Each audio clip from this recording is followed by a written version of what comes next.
Hey, what's going on, everybody? Happy Wednesday. Gerald here with an update on the weather forecast. This will be a pretty short video because, quite frankly, we don't have all that much to talk about here in the near term. There are some longer term things we're looking at, but honestly, we're kind of in a nice little stretch of quiet weather here, and I'm sure that is welcome news to a lot of folks. So, we are getting into that time of the year, too, where a lot of these videos are probably going to be very repetitive, where I'm saying kind of the same thing every day, but we do at least have a couple intriguing things to look at today, and we definitely will. So, with that said, I guess we can go ahead and jump right into it with our satellite imagery. So, you'll notice here, kind of off the southeast coast, we have a whole lot going on. We've kind of got three separate areas of disturbed weather. One low pressure here. This is the same one that caused all that rain over the weekend. Another area of kind of broad low pressure here near the Bahamas. And then a third area right off the coast of Florida here. And this area is the one that is really going to be the main troublemaker, if you will, over the next couple of days.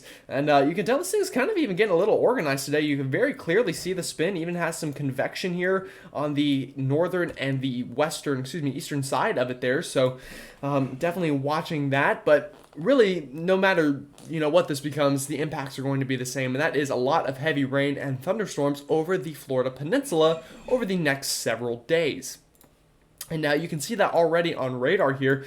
Florida is kind of the hot spot right now in the country. I'll zoom out before we zoom in. Actually, you'll notice we're all dry here through just about everyone east of the Mississippi outside of the state of Florida. So we'll zoom in now here to Florida, and you'll notice this is that one area of low pressure. It has a lot of rain here on the eastern side of it, but also more scattered rain here off to the east coast of Florida as well. And that's why we already have some flood watches up here for the Coral Springs area, the Miami-Dade area, and even there on the south end of Lake Okeechobee. So a lot of rain on the way for you folks here in this area over the next couple of days. And we can see that quite well here on future radar here provided by the high resolution rapid refresh model. So we'll move this through this afternoon into this evening. You'll notice widespread thunderstorm development here over Florida, especially kind of south of the I-5, I want to say is what the name of that highway is there that runs through Orlando. Kind of south of there, so down through Tampa, Fort Myers, through Key West, Miami-Dade, and even up towards the Fort Lauderdale area.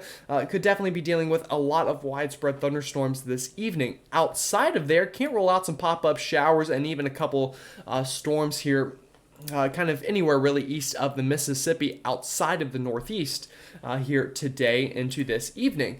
As we go into tonight, those kind of afternoon scattered storms and showers will die off a little bit, but unfortunately, we'll likely have a train of storms riding right through southern Florida here. So watching this area here could see some training of these storms. And if this kind of band projected here on the high resolution rapid refresh was to just move a little bit to the north, we could get some big-time flooding problems in the Miami area. So, a pretty one of those forecasts you're really just going to want to watch radar by the minute there in South Florida through the next couple of days. Now, going into tomorrow afternoon, we'll move this into about 2, 3, 4 o'clock. You'll notice this low pressure continuing to kind of bring waves of rain here into the Florida Peninsula.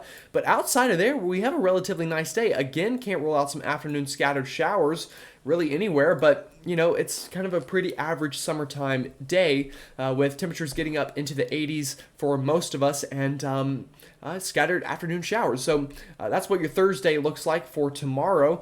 And, as we go into Thursday night, again, those afternoon showers die off, and we'll likely still continue to be dealing with some rain throughout the Florida Peninsula.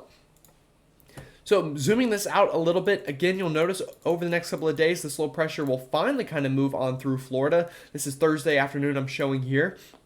And moving this into Friday afternoon, that rain continuing into the Florida Peninsula before we kind of talk about our next story here, and that will be up into the Northeast is where this next piece of energy will begin. So we're going to get a bit of a backdoor cold front here through the Northeast, and that could cause some rain for our Friday afternoon, so definitely watching that, especially considering how dry it's been up in that part of the country recently.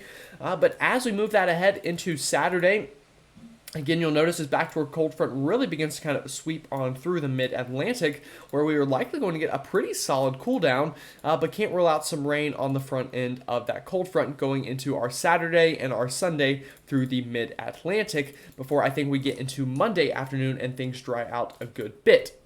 Now, that's kind of now through this weekend. Again, relatively dry. Can't rule out some scattered showers in the afternoon and maybe a bit more of a prolonged period of rain with that backdoor cold front in the northeast and mid-Atlantic starting really Friday through the weekend, but doesn't look like a washout for the entire weekend for anybody, so that's definitely good. Now, the next big time story, I would say, is probably going to come during the middle of next weekend. We're probably going to get a pretty impressive low pressure system here to develop up into sections of southeastern Canada and into the northeastern United States. Well, this is eventually going to swing a cold front down south, and whenever we look at our dew point map, you'll be able to see this even better. But some of the models have hinted at this cold front kind of stalling out here into the southeast and kind of just hovering into this area. And what that could do going into next week is allow waves of low pressure to kind of track along that, and we could have a pretty rainy week next week into sections of the southeast. So we're definitely going to watch that, but I just wanted to quickly touch on that part of the long-range forecast here in this part of the video. Now, again, I think looking at the dew point map is going to summarize all this a little bit better. And, as we move this ahead into this weekend, you'll notice going into Friday afternoon, this is that backdoor cold front beginning to work on through. And as we move that through, Saturday afternoon, you'll notice that sweeps on through much of the northeast, and going into Sunday afternoon, begins to work into the mid-Atlantic before finally getting into Monday. That really sweeps on through the southeast, and those dew points come crashing down before, again, a reinforcing cold front sometime during the middle of next week. It tries to work its way south, but may get kind of stalled out here and allow for a pretty rainy weekend, or not weekend, but rainy week into the southeast. So definitely watching that in the medium to long term. Now, looking at the temperatures here, again, likely cooler in the East Coast where we're getting these cold fronts to move on through, but still warmer back out west and into the northern tier of the country. So going into next week, we definitely could have a big time cool down wherever this cold front moves on through. And we could even be dealing with maybe a little bit of severe weather here wherever this cold front kind of clashes with the Gulf of Mexico a little bit. So definitely watching that. Nothing off the charts right now, but we could definitely see some strong to severe storms next week where this cold front kind of smacks that warm Gulf air and we get some spinning in the atmosphere. So we'll definitely watch that. So again, I know this was a bit of a short video, but there really wasn't too much more to talk about than what we talked about yesterday. Really quite a nice stretch of weather for many of us over the next kind of 5 days or so before getting into this weekend, and next week things become a little bit more uncertain. So again, I hope you have a great rest of your Wednesday, and I will see you all tomorrow.